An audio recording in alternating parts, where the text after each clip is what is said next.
Hello दोस्तों, नमस्ते। नई उमंग से फिर से एक बार आपके सामने नीरू माथुर। जैसा कि अभी एक क्वेश्चन पूछा गया कि 10th और बोर्ड के एग्ज़ाम शुरू होने वाले हैं बच्चों के, और बच्चों को कैसे हम एग्ज़ाम फोबिया से कैसे बचाएं और क्या क्या काम करें। इसके लिए सबसे पहले तो बच्चों ने जितनी भी तैयारी की है, मुझे लगता है साल भर जो भी बच्चे साल भर पूरा टाइम मैनेजमेंट के हिसाब से पूरा साल भर अपना कोर्स कवर करते हैं, उन्हें उतना ज़्यादा स्ट्रेस लेने की आवश्यकता नहीं होती, क्योंकि उनका लगभग सब चीज़ें तैयार ही होती हैं और आपको सिर्फ एक रिवीजन करना होता है। क्योंकि कहा जाता है कि जितना आप रिवीजन करेंगे एग्ज़ाम के टाइम में, उतना आपके लिए अच्छा होगा। और दूसरी बात ये होती है कि आप मतलब ये एक नॉर्मल प्रक्रिया होती है कि एग्ज़ाम देने से पहले हमें थोड़े से स्ट्रेस होता है, थोड़ा सा परेशानी होती है, थोड़ी घबराहट होती है, नेचुरल चीज़ें। लेकिन ये ज़्यादा नहीं होनी चाहिए। अगर ये एक्सेस मात्रा में हो रही है तो एक चिंता का विषय है। लेकिन अगर ये नॉर्मल है तो ये नॉर्मल प्रक्रिया है। और जब तक हम एग्ज़ामिनेशन में जब जाते हैं और एग्ज़ाम देने के लिए, जब तक एग्ज़ाम पेपर हमारे सामने नहीं आता, तब तक हमें टेंशन बनी रहती है। इसके लिए बच्चों को क्या करना चाहिए? बच्चे, आप लोग क्या करिए कि आप लोग को जितना आपने तैयार कर रखा है मटेरियल, जो भी आपका मटेरियल तैयार है, उसको आप ज़रूर उसको रिवाइज़ करिए, उसको ज़रूर 100% उसको पक्का कर लीजिए। ऐसा होता है कई बार हम बहुत और छूने के चक्कर में, अच्छा हमारा ये भी रह गया, ये भी रह गया, ये भी पार्ट रह गया है। इस चक्कर में क्या होता है कि हम सब चीज़ों को करने के चक्कर में बहुत सी चीज़ें हम छोड़ देते हैं। तो नई चीज़ें एग्ज़ाम के टाइम में नई चीज़ों को तब करिए जब आपका पूरी तरीके से आपका रिवीजन हो चुका हो 2 बार। उसके बाद अगर आपको कोई चीज़ छूट गई है सिलेबस में, तब आप उसको टच करिए। दूसरी बात, जितना आपको तैयार है, जो आपका मटेरियल आपके हाथ में है, उसको आप 100% आप उसको अपने ग्रिप में रखिए। तो इससे क्या होता है, एग्ज़ाम में आप उसको अच्छे से आप उसको दे पाएँगे और आपका कॉन्फिडेंस भी हाई होगा, क्योंकि आपने जो किया है उसमें आपका कमांड है पूरी तरीके से।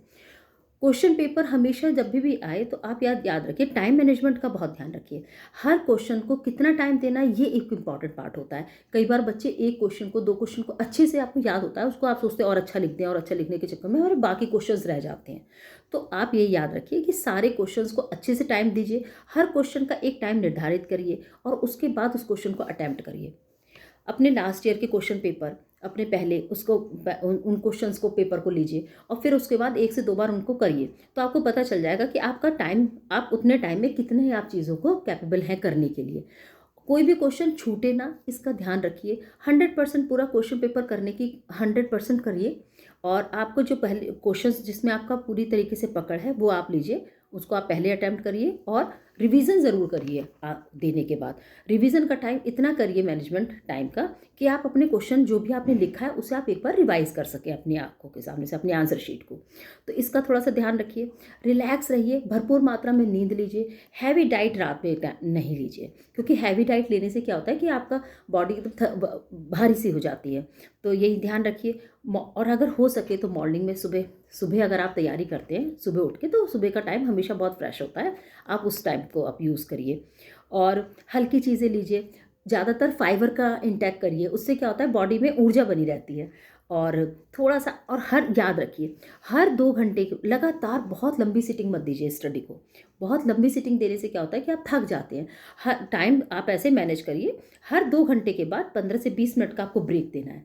15 से 20 मिनट का ब्रेक दीजिए, लेकिन ब्रेक का मतलब ये नहीं कि आप मोबाइल में लग जाएँ। ब्रेक का मतलब है कि आप उसको कहीं यूज़ करें, कुछ म्यूज़िक सुनिए, कुछ वो करिए, जो आपको पसंद आता है वो सब काम करिए। तो ये याद रखिए, हमेशा 2 घंटे के बाद 15 से 20 मिनट का ब्रेक दीजिए। फुल फोकस करिए, एग्ज़ाम बहुत अच्छे जाएँगे, कोई टेंशन नहीं है। और ये याद रखिए, जितनी आपने तैयारी की है, ये कन्फर्म है, मार्क्स तो आपके आने ही आने हैं, है ना? हम लोग स्ट्रेस में क्यों आ जाते हैं? क्योंकि हम सोचते हैं और हमें हमें इतना परसेंटेज से नीचे ना आ जाए, ये आ जाए। ये आपकी चीज़ों को गिरा देता है, इतना ही ना आ जाए, इतना। अरे जो आएगा देखा जाएगा। पहले तो क्वेश्चन पेपर हमको करना है, उससे पहले हमें अपनी तैयारी पक्की करनी है। जो होगा अच्छा होगा। थोड़ा सा कम या ज़्यादा मार्क्स हमेशा, या परसेंटेज हमारे कैरियर को डिसाइड नहीं कर सकते कि 90 वाला ही आपका जीवन में सफल होगा और 70 वाला नहीं हो सकता। तो पहली बात तो इससे एकदम रिलैक्स हो जाइए। बस अपनी तरफ से 100% दीजिए। 100% देने की कोशिश करिए कि आपका अपनी तरफ से जितना आपको तैयार है। याद रखिए, ये एग्ज़ाम का मतलब ये होता है, जो आपको तैयार है वो आपको उसमें उतार देना है। एग्ज़ाम आंसर शीट में अच्छी तरीके से उतारना है। इसका ध्यान रखिए। रिलैक्स रहिए। और ये याद रखें 2 घंटे के बाद 15 से 20 मिनट का ब्रेक का ज़रूर ध्यान रखिए। 7 से 8 घंटे की नींद ज़रूर लीजिए। ऐसा कई बार हो जाता है कि बच्चे रात रात भर बैठ के पढ़ते हैं और फिर मॉर्निंग में वो एग्ज़ाम के टाइम में और फिर सुबह के टाइम में वो बहुत थके हुए होते हैं और उसी थकावट के साथ वो पेपर देने चले जाते हैं। इससे क्या होता है कि आप एक या 2 दिन तो आप ऐसा कर लेंगे, उसके बाद आपकी बॉडी थकावट हो जाती है और फिर आपका जो स्टेमिना है वो कम हो जाता है। जो चीज़ आप 2 घंटे में कर लेते हैं उसको करने में आपको 3 घंटे लग जाते हैं, ढाई 4 घंटे लग जाएंगे, तो हमें पता नहीं चलता। भरपूर मात्रा में नींद लीजिए, टाइम से सोइए, टाइम से उठिए, खूब अच्छी 24 घंटे में 10 घंटे आप 10 से 12 घंटे की स्टडी आप ज़रूर करिए और हर 2 घंटे के बाद आप इसका 15 से 20 मिनट का ब्रेक लीजिए। बस रिलैक्स रहिए और अच्छे से एग्ज़ाम करिए। सभी को, आप लोगों को बहुत बहुत बेस्ट ऑफ लक। आपके सबके बहुत बहुत शुभकामनाएं मेरी तरफ से। सबके एग्ज़ाम बहुत अच्छे हों। जितना आपने तैयारी करी है उतना आपको याद रहे एग्ज़ाम में और आप अच्छे से उसको अटेम्प्ट कर पाएँ। इसी शुभकामनाओं के साथ नमस्ते। Thank you.